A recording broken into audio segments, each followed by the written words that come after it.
Good evening to everyone.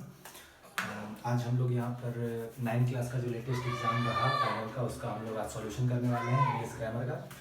तो जिसमें सबसे पहला क्वेश्चन था हमारा कि every child likes ice cream is an example of.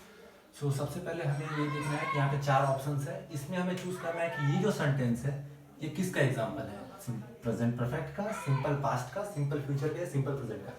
अब जैसे मैंने क्लास में पहले ही बताया है कि लाइक्स वर्ब पे फोकस करना है। मैंने पहले भी बताया है कि V1 और V5 ये हमेशा प्रेजेंट को शो करते हैं, ये हमेशा प्रेजेंट को शो करते हैं। अब लाइक्स क्या है, एक V5 है क्योंकि उसमें वर्ब के साथ क्या जुड़ा हुआ है, S जुड़ा हुआ है। तो एक सिंपल सा क्वेश्चन था, every child likes ice cream is an example of simple present. तो ऑप्शन नंबर डी होगा एक का। नेक्स्ट क्वेश्चन था, the chief minister of Jharkhand blank for Delhi yesterday.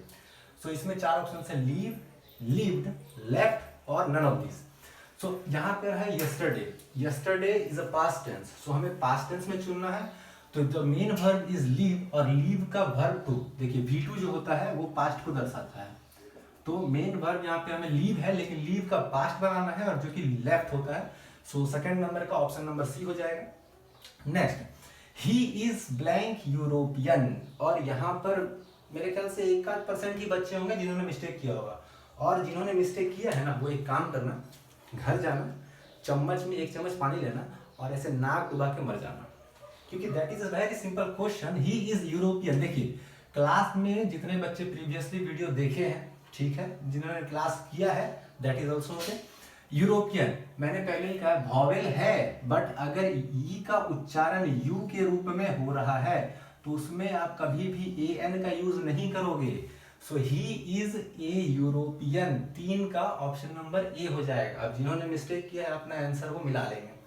Next, all the glitters blank not gold. देखिए all the glitters, अब यहाँ लगा है एस, इसमें भी कंफ्यूजन होगा। मैंने पहले ही ऑफलाइन क्लास में कई बार बताया है कि कई सारे ऐसे वर्ड होते हैं जिसमें एस लगने के बाद भी वो सिंगुलर ही होते हैं, और ऊपर से ऊपर, जैसे मैथमेटिक्स, लिंग्विस्टिक्स, पॉलिटिक्स, ये सारे चीज, इकोनॉमिक्स, कभी भी ये प्लूरल नहीं होंगे एस लगने के बाद भी।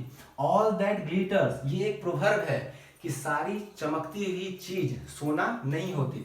So all the glitters dash not gold, तो इसमें हो जाएगा option number A, is not gold. All the glitters isn't gold. Next 4 का ए हो गया। 5 नंबर में आते हैं, your mother is well, you blank worry. देखिए जब भी ऑब्जेक्टिव के क्वेश्चन में आप पॉजिटिव ढूंढने जाओगे तो आपको सारे पॉजिटिव लगेंगे। आपको क्या करना है कि क्या नहीं होगा वो ढूंढना है। जैसे देखिए मे नॉट, नॉट पॉसिबल क्योंकि सकना, कांट सकना, कुडंट कांट का पार्ट, तो ये भी नहीं होगा, ये भी नहीं होगा, ये भी नहीं होगा, तो बच क्या गया ऑप्शन नंबर डी। तो 5 का ऑप्शन क्या हो जाएगा, D. Your mother is well, you need not worry. Next, खाली जगह आवर कंट्री प्रॉस्पर, मतलब हमारे कंट्री को एक ब्लेसिंग दे रहे हैं कि हमारा जो कंट्री है वो इसी तरह उन्नति प्रगति करता रहे। सो कैन, क्या हमारा ये कर सकता है, माइट नहीं होगा, पास्ट में कुड नहीं होगा, बच गया क्या, मे आवर कंट्री प्रॉस्पर, तो 6 का भी बी हो जाएगा। नेक्स्ट है, the mice will play blank the kite is away, मतलब चूहे जो है वो तभी खेलेंगे जब बिल्ली यहाँ से चली जाएगी। तो व्हाट मतलब क्या बिल्ली जाएगी, नहीं होगा। हाउ, कैसे जाएगी, नहीं होगा। वाई, क्यों जाएगी, नहीं होगा। तो बच क्या गया ऑप्शन नंबर डी, वैन। क्लियर है। रानी राइट्स, रानी लिखती है, किससे लिखती है, इंक में लिखती है, इंक पर लिखती है, इंक से लिखती, ink with, so with ink, तो रानी राइट्स विथ इंक। अब ये जो लास्ट के 2 क्वेश्चन है, ऑफलाइन क्लासेस में मैंने ट्रिक बताया था। क्या है, पहले सेंटेंस को समझते हैं। Passive voice of he killed a snake.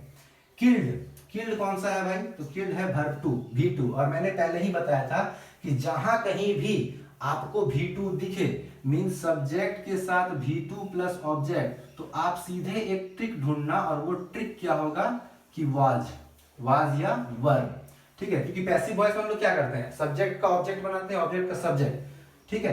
तो उसके बाद क्या हो जाएगा, क्योंकि ये पास्ट टेंस में है तो इसमें वाज ढूंढना है। वाज कहाँ है, वाज है, लेकिन बीइंग क्या कर रहा है, नहीं होगा। हैड है, हैड तो होगा ही नहीं।